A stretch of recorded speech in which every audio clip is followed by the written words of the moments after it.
All right. Hey, how y'all doing today, man? Hope y'all doing good, staying well, staying healthy, all that great stuff, man. And listen here. We got NBA myths we all thought were true. This from Jimmy High Roller, you know what I mean, who made this video. This is nice. Man, listen, we just got done watching two crazy vids, you know what I mean? So a lot of energy, you know what I mean? So it'll be a nice little cool down moment right here and just see what NBA myths, you know what I mean, we thought were true. I'm actually interested in this. So without further ado, let's get straight into it, bro. 3, 2, 1. Let's get it, bro. 1985, rookie Michael Jordan entered the NBA Slam Dunk Contest. At the time, he was only a few months into his NBA career, but MJ already had millions of fans in the palm of his hand. Michael was the future, and everyone knew it. And to pay homage to his childhood idol Julius Erving, Michael pulled off a dunk that would inevitably become his trademark. A dunk from the free throw line. And on his very first attempt, Michael pulled it off. An incredible, gravity-defying dunk. Fans were amazed. With the double chain too, that's hard, bro. That's hard. Michael Jordan came in second, and he took that personally. Judges were impressed, and Michael Jordan came in second, and he took that personally. Okay, Wilkins. So 2 years later, in 1987, Michael Jordan made his return to the dunk contest, and this I knew Dominique Wilkins won dunk contest too, but I just didn't know he won that year. time, he put it all on the table. With one of the greatest dunk contest performances in NBA history, MJ went home as the NBA dunk contest champion. We watched that. Not before pulling off arguably the most iconic dunk in basketball history.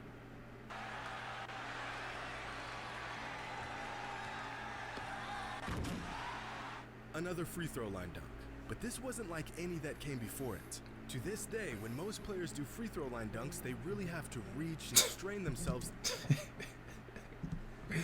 Hey yo, hold up. Let me turn this volume up right quick, man. Hold up, bro.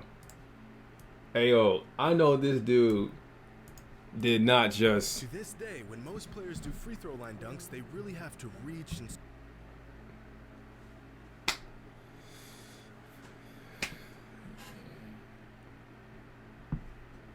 Worth a try, you know.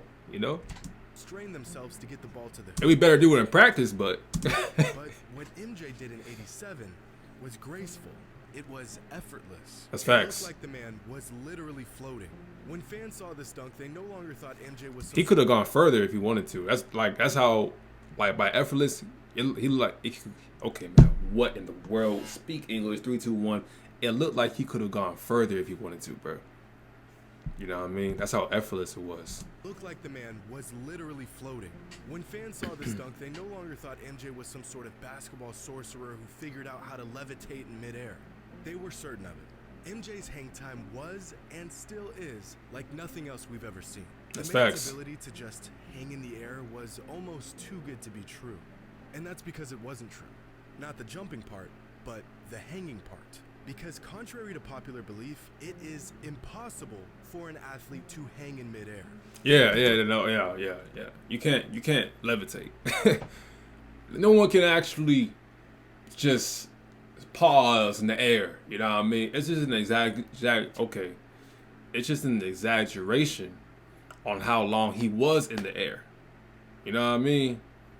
You think about, man, he got crazy hang time. It's really he got just crazy bounce, you know, to where he can hang in the air longer than, you know, other people. Hang time. But yeah, you can't actually just stop in the air, bro. You can't just stop in the air, you know. No. A fraction of a second. The concept That's of some supernatural right there, hang man. time is a myth. Back in 2007, a show called Sports Science paired up with former NBA player Jordan Farmar to test the theory of hang time.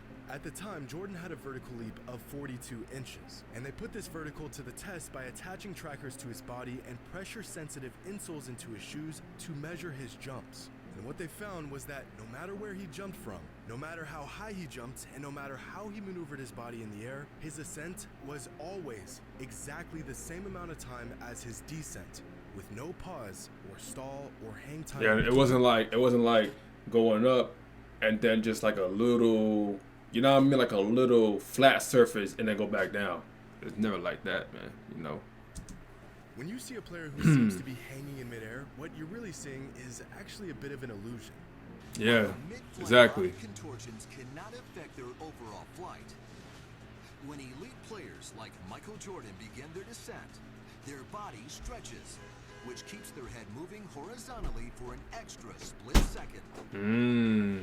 This creates the optical illusion of prolonged hang time. Now, I cannot begin to tell you how devastated I was when I watched this episode of Sports Science as a kid. This is unbelievable. Next thing you know, someone's going to tell me Michael Jordan didn't actually stretch out his arm 25 feet to score a last-second bucket to defeat the Monstars. But you can't ignore the facts. So, as great as this dunk was... Nah, that stretch is crazy, though. I'm like, okay, all right, okay. The concept of hang time was all just a myth.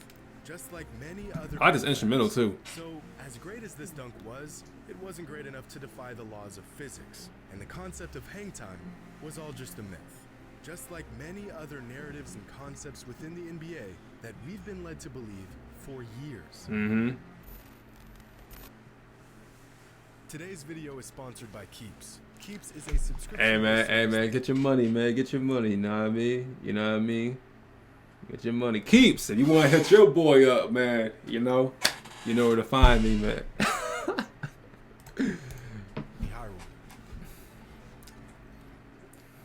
Throughout the 75-year history of the NBA, there have been some incredible stories. Stuff that is so incredible that it sounds mythical. And that's because it is. When an old tale or an exaggerated recollection of events takes hold within NBA fandom, it virtually becomes a matter of fact. But today, we are going to find the truth behind some of these myths. Now, growing up, years ago, it was just a matter of fact that Larry Bird was the greatest three-point shooter of all time. We all knew it, and we'd all heard the stories from those who watched the man play. I mean, the dude won 3 straight three-point contests, including one where he didn't even take his warm-up off. Crazy. To this day, some fans will attest that Larry Bird is still one of the greatest three-point shooters of all time. Most agreeing that he's top. Some people would say that he's the GOAT. Yeah, man. Some people say that, bro. 3. Steph, Ray Allen, and Larry Bird. But this, my friends, is a myth. For his time, Larry Bird was an excellent three-point shooter. But fast forward 35 years, and there have been dozens and dozens of players who have surpassed Bird in his shooting. Check this out. Here's a chart of the best three-point shooters of all time. The further right a player is, the more efficient they were. And the higher up, the more threes that player made each game. Okay. All the way at the top is, of course, Stephen Curry on his own planet. And then you have Klay Thompson, Buddy Hield, Damian Lillard, James Harden. This list includes hundreds of players since the three-point line was added to the NBA.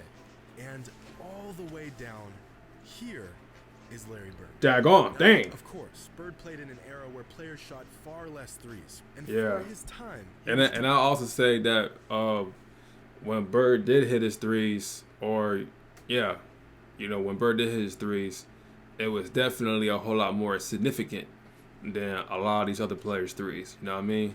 A lot of these other players' threes are just like, regular threes. Where like Larry Bird's threes were like in clutch moments, game-winning shots, significant threes. You know what I mean? Because his bread and butter was in the mid-range. So when he shot threes, it was like important. Important shots for real. One of the best long-range shooters, but times have changed drastically. Sure, if Bird played in today's league, he would practice shooting more threes. He'd play in a system that valued the three-pointer more, and he would have simply shot. But I didn't know he was that low as far as like three-point shooting. I didn't know that. More threes. But Larry Bird doesn't play in today's league. And just based off the facts, there are countless players that are simply better three-point shooters than Bird was. Word. Now, this next I agree. is one that has ran rampant over the last few years. I agree. I would say there are better three-point shooters. You could say that. But I also can't say there are more clutch three-point shooters. You know what I mean? Because when you clutch, bro, it don't matter where you got to take a layup, mid-range, or a three-point shot. You just know how to hit. You just know how to hit. It could be a person that's not a shooter at all, but because he's clutch, he's going to hit that last shot, bro. You know what I mean? Hope that makes sense. But like people that hit shots when it matters, you know. So yeah, I would definitely say Harden, KD, obviously Curry, Ray Allen. You know what I mean? Then there's so many Buddy Hield, so many 3-point shooters that are better 3-point shooters than Larry Bird. But I also can't say that they're all more clutch 3-point shooters than Larry Bird. You know what I mean? Frankly, And we can't really compare because it's different eras. But you know, sick of it. Every offseason, that's my take on it. all That's over my take social on it. media lose their minds over Instagram and Twitter videos of NBA players who've improved their game, specifically their shooting. Every summer, clips of NBA players not missing a shot, Facts. going berserk in a training session go viral, and immediately fans believe these players have revolutionized their entire game. If I have to watch one more video of Ben Simmons sinking 8 straight three-pointers in an empty gym and then reading comments about how he's got a three-point shot now, I think I'm gonna lose my mind. Don't get me wrong, back when these off-season videos first began to surface a few years ago, some of these guys had me fooled. Andre Drummond's got his free throws down, some player added 15 pounds of muscle in the off-season and their game has completely transformed. Ben Simmons can now shoot the three ball. I think too, it's like even though players have their roles in the league, you know, you got the shot blockers, the rebounders, you know, all these type of players. I believe that every single one of them can, you know, shoot threes in the open gym when he's playing rec. Like Rudy Gobert, I know he's not a 3-point shooter, but I know he can shoot threes in like just a regular like park. You know what I mean? You got an outside court or in the rec, you know, playing in the Y or whatever. He's gonna shoot them threes. He could do that, you know. But in the league, it's just you know, he got his role, so he now playing his role. So I would say that as well. I can't say that, you know, there's definitely a whole lot more skillful era. So I do believe that just the overall players are just by far skillful than any players in the previous eras. You know what I mean? But I'll also say that players in previous eras, they had their roles too. You know what I mean? In the NBA. But they could still like do their thing in the offseason. Like I have no doubt that Dennis Rodman always he's known for his rebounding, you know, known for his defensive you know, attributes, you know what I mean? But I have no doubt if he playing the rec in the Y, he gonna be splashing some threes. Cause it's just like he's having fun, there's no pressure, he just chilling, you know? But when you're the NBA, you got your role. So I say all that to say that I think players overall, you in the NBA, and no matter what era, when it's in the off season, you could just do more than what you're allowed to do in the NBA. You know, whether it's shooting, putting a ball on the floor more, dribbling, you know what I mean? All that. If that makes sense. You want to know why Ben Simmons is drilling threes like he's Stephen Curry's long-lost brother in these off-season clips? Because he's in an empty gym. Exactly. Zero pressure. Exactly. And poor defense, or literally He's just no chilling. defense on him at all. Yep. 99% of NBA players knock down damn near every shot they take in practice. And that's how you tell the shooters. That's how you can tell who the shooters are, bro. You see players who can shoot. Any player in the NBA can shoot threes in the open gym. But you really see who the shooters are in the league when they actually shoot in the NBA. You feel me? So Kevin Love, a shooter. You know what I mean? Steph Curry, obviously. Joe Ingles, a shooter. You know, Jordan Clarkson, shooter. Tyler Hero, Duncan Robinson. Like, you see the shooters of the league. Trae Young, you know? So that just gives you a mind frame that everybody can shoot in a regular setting. But in the NBA, you know what I mean? In the top of the top, these are the shooters. So, top shooters of the world, man, you know? Are all automatic in open runs against players you've never heard of. And time again, we are shown that these off-season clips... And same goes to overseas pros, man. Same goes to overseas. ...do not translate to the NBA season. I think Lonzo Ball may be the only player in recent history to actually vastly improve his shot over the course of one offseason. Facts. We have got to stop taking these off-season clips so seriously. Yeah, no cap. No cap. NBA player looks like a god when they're getting open shots. And no, Ben Simmons cannot shoot the three despite the 30-second shooting clinic he posted on his Instagram. Yeah. Now, the average height of an NBA player is 6'7" tall, which is really, really tall. In fact, the average NBA player is taller than 99.99% of all males in the United States. Man, you trying to see all like the tallest people in the world, man? Go to the NBA, bro. You'll find them there, bro. That means on average, if you gathered 1,000 random men, odds are only one of them will be as tall as the average NBA player. It's crazy. And knowing this, it kind of blows my mind when people say you don't need to be tall to play in the NBA. This, ladies and gentlemen, is a myth. Take me, for example. I'm 6'1", and being around basketball my entire life, I've never considered myself to be tall by any stretch. Man, I'll tell you that right now, bro. I'm 6'2", right? 6'3" with the right shoes on. But listen, if in the average world, I feel pretty tall. You know what I mean? I feel pretty tall. You know what I mean? Because I see people, 5'10", 5'9", 5'8". You know what I mean? You don't. I hardly see folks taller than me, and if they are, they are. But I'll be in that medium height where I feel like I'm fairly tall. Bro, I go to the basketball world, I'm the shortest dude every single time, bro.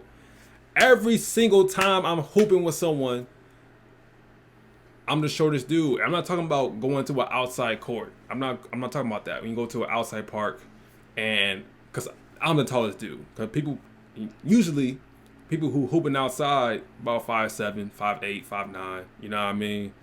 5'11" max. So I'm 6'2", so I'm automatically the center.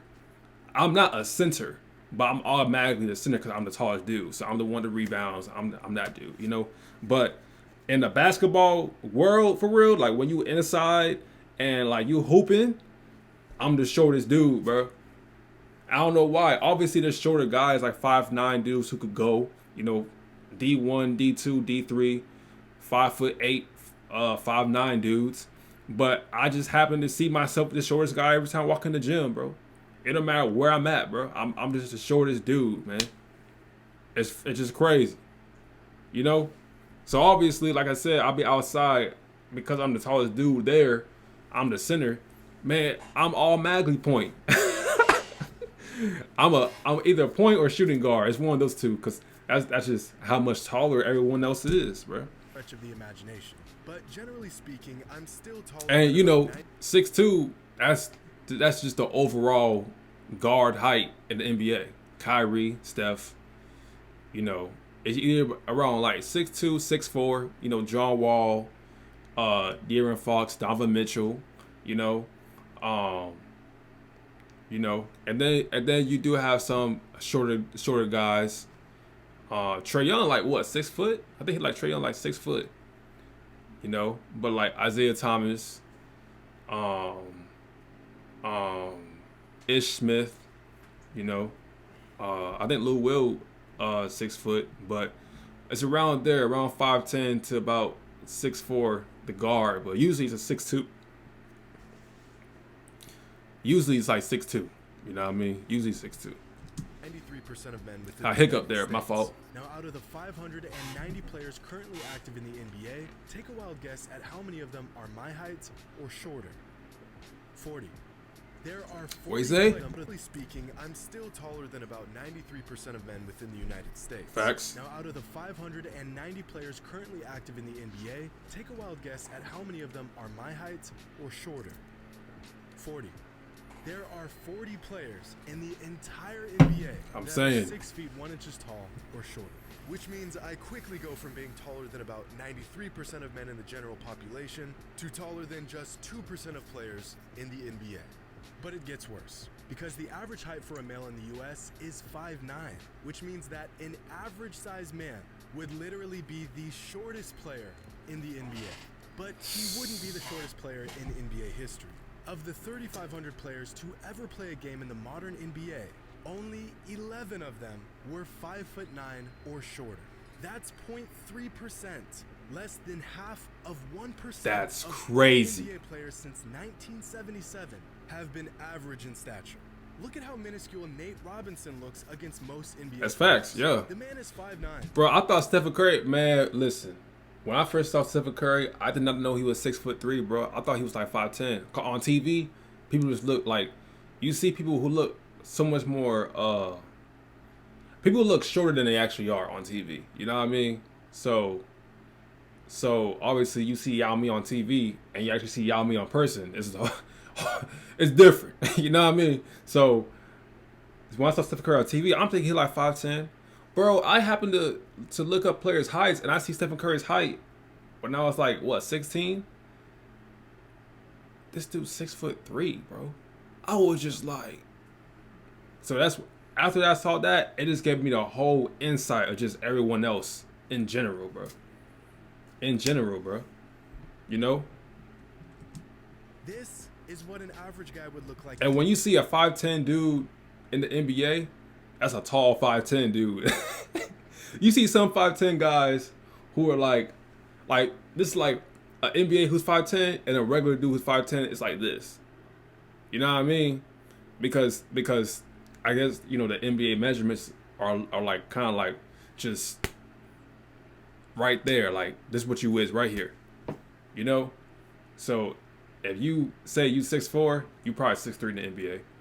If the NBA measured you, you know what I mean? So I say I'm 6'2", I'm probably 6'1". if the NBA measured me, you know? So and obviously that's without the shoes.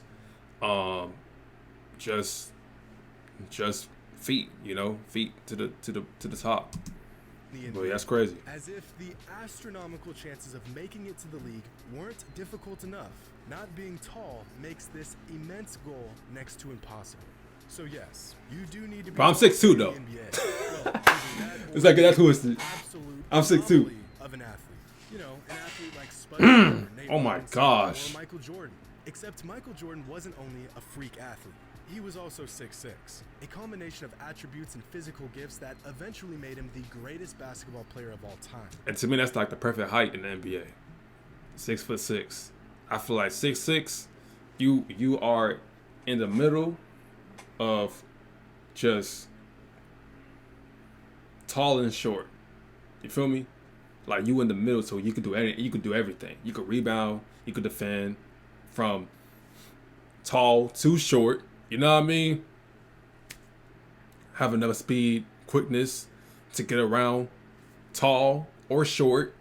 Like, I think it's just the perfect height to me, in my opinion. And decades after Jordan's retirement from the game, he's the greatest basketball player of all time. And decades after Jordan's retirement from the game, his legend continues to grow. The man went 6-0 in the finals throughout his career, but many say that if he didn't retire the first time in 1993, Michael and the Bulls would have won 8 straight championships. I hear that all the time, bro. Let me hear what Jimmy guys say about it. But this is a massive myth. It's a big myth. It's impossible because Jordan did lose in the playoffs to the Orlando Magic.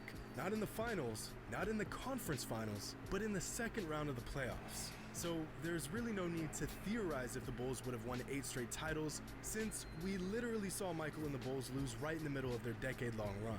And I know what some of you are thinking. When Michael returned to the NBA in 1995, he wasn't in basketball shape, and he didn't have enough time to get reacclimated to playing basketball by the time the playoffs came. I already know they're going to say that. I already know that. Some truth to this. I'd be more inclined to agree if MJ didn't average 31, 7, and 5 a game against Orlando in that series. That's crazy. In fact, MJ had better numbers in the playoffs right after his return in 1995 than he had in the following season after being back for a season and a half. People act like he was a shell of himself in his return, when in reality he was about 95% himself in those playoffs. The truth is, after losing Horace Grant in the 94 offseason, the Bulls struggled against teams with prolific big men.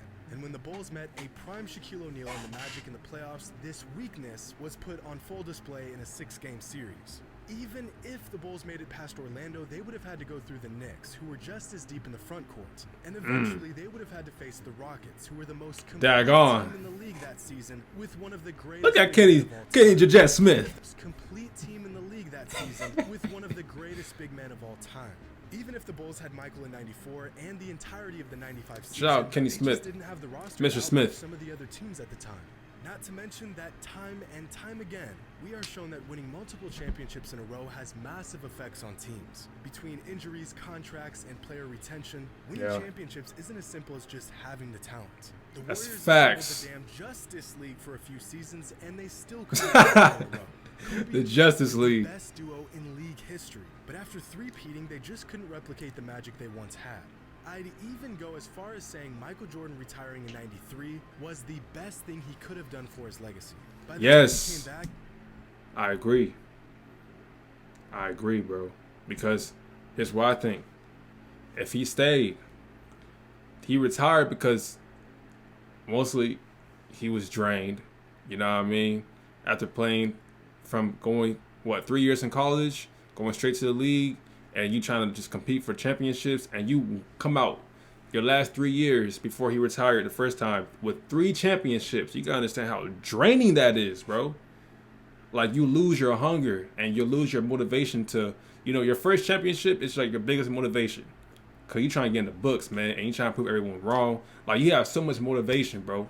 You trying to beat the people who's always at the top. You trying to be at the top. Once you're at the top, the hardest thing is to stay at the top. That's the hardest thing, bro. The longevity. So you win 2 times after that, man. You're really losing that motivation, and someone else is building that same hunger you once had when you first won your first ring. You know what I mean? So he just knew, like, he getting drained. He got no more hunger left, and he retired right there because he thought that he was like, he was done, or he felt he was done. Because he said, one thing about retirement, you can do whatever you want. So if he want to come back, he can, So he never closed that door coming back, but he did know that he just didn't have enough energy for the next season, to go at the rate he was going for the last 3. So I think that was the best decision for his legacy, for sure. If he continued, I don't know if the next 3 rings would happen. I don't know that. I can't say it wouldn't, and I couldn't say it would. It is something that we do not know. Of course, people would like to imagine that he would have 8 if he never retired the first time, but the fact is that we don't know, bro. That's the fact. That's what the fact is, man. So we also got to understand that he's human and he can lose. He lost before, like, not in the finals, but in playoffs series. You know what I mean? So this man is human. He can lose, bro. People. I feel like some people put him way too high on the pedestal to think that this man he can never get beaten. You know what I mean? He can. He just know he wise, bro.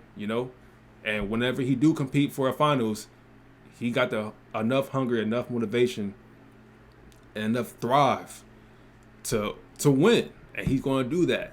But I'm telling you, bro, if he in the league where he's not as hungry, we don't know that, bro.